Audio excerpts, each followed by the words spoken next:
Welcome to Handmade Happenings. I'm Marissa. Today I'm making a baby quilt. I don't quilt a lot, which will be evident as this video goes along, but I did have some Peter Rabbit fabric left over from a baby shirt that I made, and I thought that a quilt was a good use for it. Now, since I didn't have a whole lot of this fabric left, I really kind of let the size and amount that I had dictate what I did with it. I started by measuring the height of the fabric at the narrowest point and then divided that in half. That gave me about 3.5 inches, so I just cut the entire piece of fabric into 3.5-inch squares. And to go with this fabric, I bought this tan fabric that had a line print on it, and I cut it into the same size squares and the same number of squares. I sewed these squares into 4-patch blocks, which is basically just creating a larger square out of the 4 smaller squares.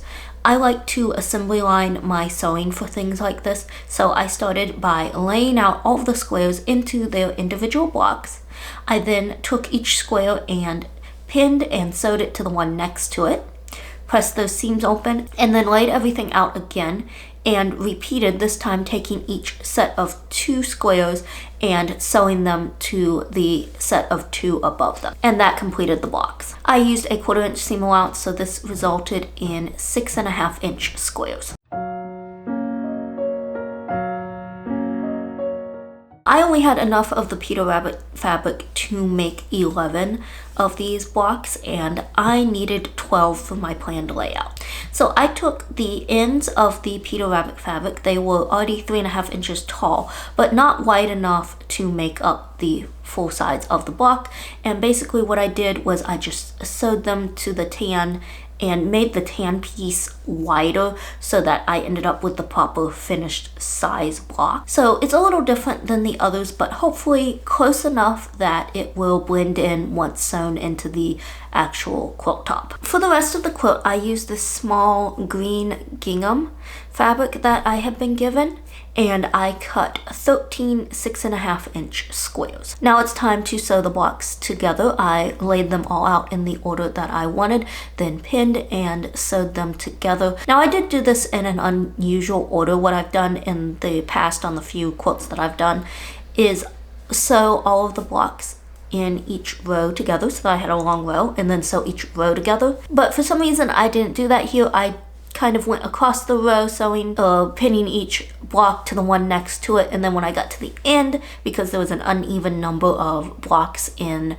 the row, I actually sewed it to the one above it and then went back across, pinning to the ones next to them. And this was fine. I could have worked it out as far as what I was supposed to do next, and I kind of knew what I was supposed to do next. It meant that I had to kind of sew things together differently.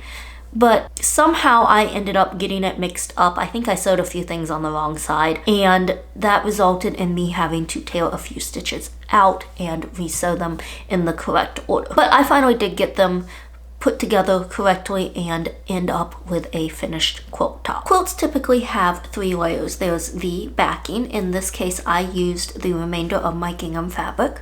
The batting layer, which for small ones like this, I usually use fleece, and then the quilt top. So I laid all of these out on the floor in that order, and then I cut the batting and backing to the size of my quilt top.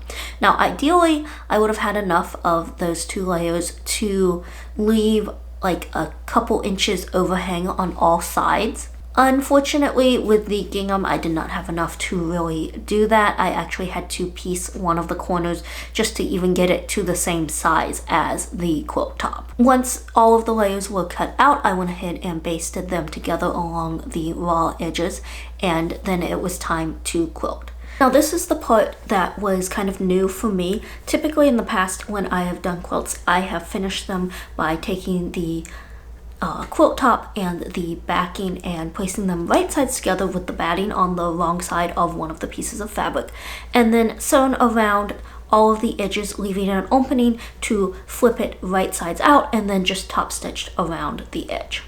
But this time I wanted to quilt it, and I chose this wave design, which was supposed to be an easier design because it's not overly elaborate, but at the same time it doesn't rely on perfectly straight lines. I switched the presser foot on my machine to a what my machine called embroidery or darning foot, and it is supposed to let me kind of move the material in any direction that I want. So instead of just going forward, I can move it backwards or side to side. So the machine set up, I took the quilt and I rolled one side of it up so that it would fit into the machine.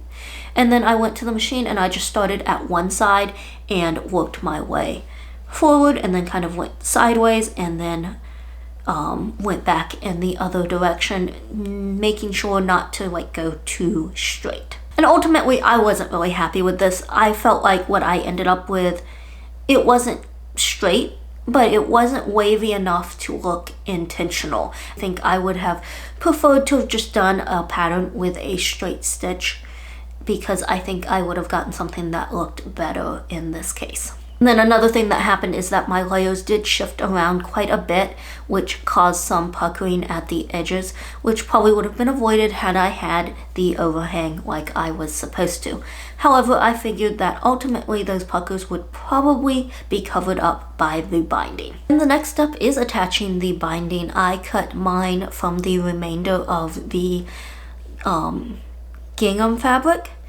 And then this is something that I had never actually done before, so I just followed a tutorial, which I will link in the description. I will say it was a lot easier than I thought it would be. I feel like I had heard a lot about how difficult that step is, and so in my mind it was going to be really challenging, and to me it wasn't, and I actually kind of enjoyed it.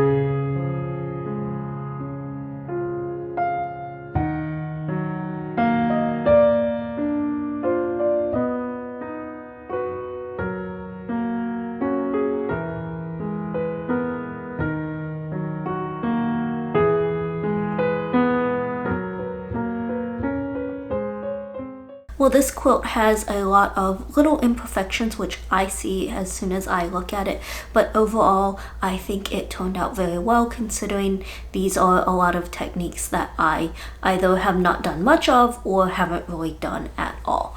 However, I did enjoy it, and I actually have a few more quilting projects planned for the coming months.